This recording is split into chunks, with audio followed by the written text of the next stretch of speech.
Quick disclaimer, this is an AI voice, which is not going to be perfect. There is a transcript in the description as well as subtitles for you to read along with. A constitution is a set of rules and principles that determine how a country is governed and outline the rights of its citizens. There have been many changes to the UK constitution affecting the way the country runs and the powers the devolved bodies have. There have been many acts of parliament that has developed the constitution, each affecting the powers of the government bodies in the UK. The main acts of parliament that developed the constitution into what it is today are the Magna Carta 1215, the Bill of Rights 1689, the Act of Settlement 1701, the Acts of Union 1707, and the Parliament Act 1911 and 1949. The Magna Carta limited the power of the monarchy by establishing the principle that the king was subject to the law, which laid the foundation for constitutional government. The Bill of Rights restricted the powers of the monarch and enhanced parliamentary authority by establishing principles such as free elections and freedom of speech within Parliament. The Act of Settlement ensured Protestant succession to the throne and reinforced judicial independence, strengthening the separation of powers within the Constitution. The Act of Union united England and Scotland under one parliament, creating the United Kingdom and establishing the constitutional framework for a unitary state. The Parliament Act of 1911 reduced the power of the House of Lords by limiting its ability to block money bills and restricting its delaying powers on legislation. The Parliament Act of 1949 further reduced the House of Lords' power by shortening the time it could delay legislation from 2 years to 1. The UK Constitution is uncodified, unentrenched, and unitary, meaning it is not written in a single document, can be changed easily, and central government holds supreme authority. A codified constitution is a single, authoritative document that outlines the fundamental laws of a country, whereas an uncodified constitution is based on multiple sources such as statutes, conventions, and common law. An example of the uncodified constitution affecting political events in the UK is the 2019 prorogation of Parliament, where the Supreme Court ruled that Boris Johnson's suspension of Parliament was unlawful based on constitutional principles. An entrenched constitution is one that requires special procedure for amendments, whereas an unentrenched constitution can be changed by simple majority in Parliament. An example of the unentrenched constitution affecting political events in the UK is the rapid passage of emergency laws during the COVID-19 pandemic, which temporarily altered citizens' freedoms without requiring constitutional amendments. Federal constitution is one where power is divided between central and regional governments, whereas unitary constitution is one where sovereignty is concentrated in the central government. An example of the unitary constitution affecting political events in the UK is the UK government's decision to override parts of the Northern Ireland Protocol in 2022, demonstrating its ultimate authority over devolved matters. The twin pillars of the UK constitution are parliamentary sovereignty and the rule of law. Parliamentary sovereignty means that Parliament has the supreme authority to make or repeal any law, ensuring that no legal authority can override its decisions. An example of parliamentary sovereignty affecting political events in the UK is the Brexit process, where Parliament passed the European Union Withdrawal Act 2018 to remove EU law's supremacy over UK law. The rule of law means that all individuals and institutions, including the government, are subject to and accountable under the law, ensuring legal fairness and protection of rights. An example of the rule of law affecting political events in the UK is the Supreme Court's 2022 ruling that the government's plan to deport asylum seekers to Rwanda was unlawful, as it violated domestic and international legal protections. The 5 main sources of the UK Constitution are statute law, common law, conventions, authoritative works, and treaties. Statute law consists of laws passed by Parliament, such as the Human Rights Act 1998 and the Fixed Term Parliaments Act 2011. The Human Rights Act 1998 incorporated the European Convention on Human Rights into UK law, strengthening the Constitution by allowing individuals to challenge public authorities in domestic courts for breaches of their rights. The Fixed Term Parliaments Act 2011 set a 5-year cycle for general elections, affecting the Constitution by limiting the Prime Minister's ability to call early elections without Parliament approved. Common law is law developed through judicial decisions rather than statutes, such as the principle of habeas corpus and the ruling in Intick v. Carrington 1765, protecting against unlawful government intrusion. Conventions are unwritten rules that guide political practices, such as the Salisbury Convention preventing the Lords from blocking manifesto commitments and the principle that the Prime Minister must be a member of the Commons. Authoritative works are legal commentaries that clarify constitutional rules, such as A.V. Dicey's Introduction to the Study of the Law of the Constitution and Walter Bagehot's The English Constitution. Treaties are formal agreements with other nations that influence the UK constitution, such as the Treaty of Maastricht 1992, which established the European Union, and the Good Friday Agreement 1998, which helped peace in Northern Ireland. There have been many changes to the constitution since 1997 under the Labour government, coalition government, and the Conservative government. The constitution was changed under Labour between 1997 and 2010 through House of Lords reforms, electoral reform, devolution, the Human Rights Act 1998, and the creation of the Supreme Court.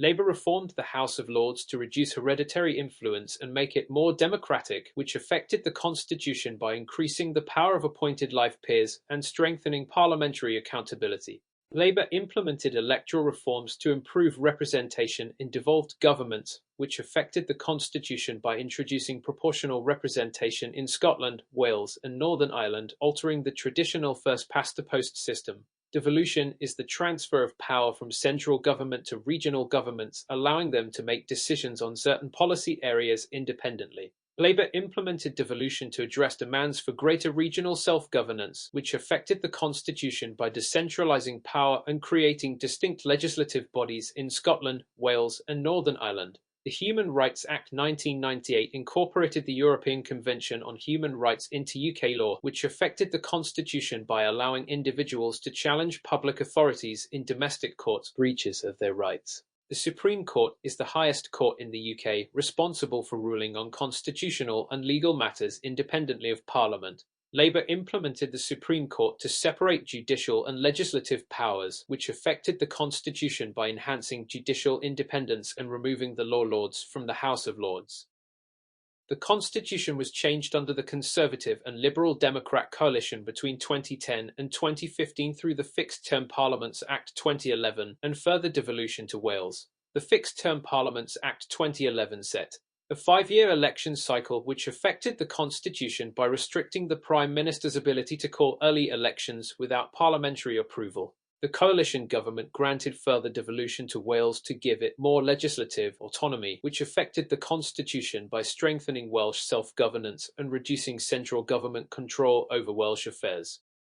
Since 2015, constitutional reforms have included the Scotland Act 2016, the European Union Withdrawal Act 2017, the English Votes for English Laws Act 2017, the Wales Act 2020, and the Dissolution and Calling of Parliament Act 2022. The Scotland Act 2016 gave Scotland control over income tax rates and certain welfare powers, which affected the constitution, increasing Scottish autonomy within the UK. The European Union Withdrawal Act 2017 repealed the European Communities Act 1972, which affected the constitution by ending the supremacy of EU or in the UK legal system. The English Votes for English Laws Act 2017 ensured that only English MPs could vote on legislation affecting England alone, which affected the constitution by addressing concerns over the influence of Scottish, Welsh, and Northern Irish MPs on English-only matters. The Wales Act 2020 granted the Sen more control over areas such as transport, energy, and elections, which affected the constitution by strengthening Welsh devolution and making its government more independent from Westminster. The Dissolution and Calling of Parliament Act 2022 repealed the Fixed Term Parliaments Act 2011, which affected the constitution by restoring the Prime Minister's power to call early general elections without requiring parliamentary approval. Devolution is the transfer of powers from the UK Parliament to regional governments in Scotland, Wales, and Northern Ireland, as well as to local authorities in England. Devolution in England has included the creation of regional authorities, the establishment of a city government in London, and the introduction of English votes for English laws.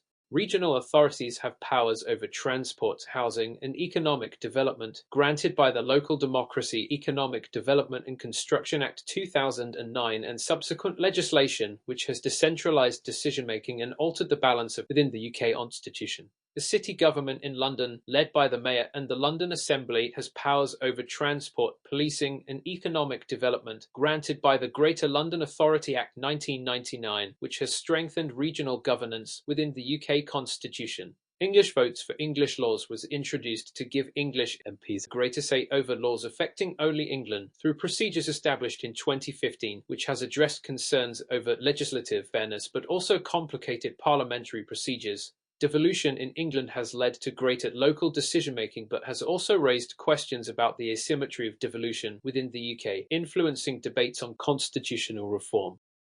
The Scottish Parliament has legislative powers over health, education and justice granted by the Scotland Act 1998, which established Scotland as a distinct legal jurisdiction within the UK. The Scotland Act 2012 granted additional tax-raising powers, increasing Scotland's fiscal autonomy and altering the financial structure of the UK constitution. The Scotland Act 2016 granted further powers over welfare and income tax, reinforcing Scotland's legislative independence and deepening constitutional divergence from Westminster. Scottish devolution has strengthened calls for independence, altered the UK's political structure, and necessitated new constitutional arrangements to manage intergovernmental relations.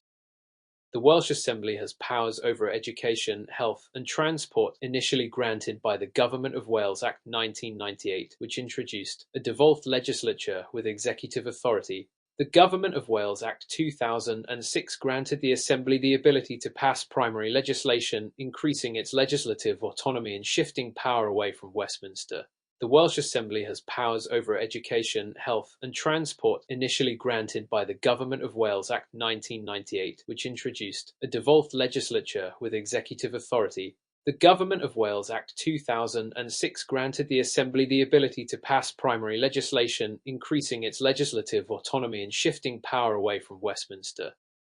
The Northern Ireland Assembly has powers over health, education and justice granted by the Northern Ireland Act 1998, which established a power-sharing government to maintain peace. The Northern Ireland Act 2006 reaffirmed the Assembly's legislative authority following suspension, demonstrating the fragility and adaptability of devolution in Northern Ireland. The Northern Ireland Act 2020 introduced new provisions ensuring the continuity of devolved government, addressing the instability of Northern Ireland's political system. Northern Irish devolution has played a crucial role in maintaining peace under the Good Friday Agreement, but has also highlighted challenges in sustaining stable governance within divided society.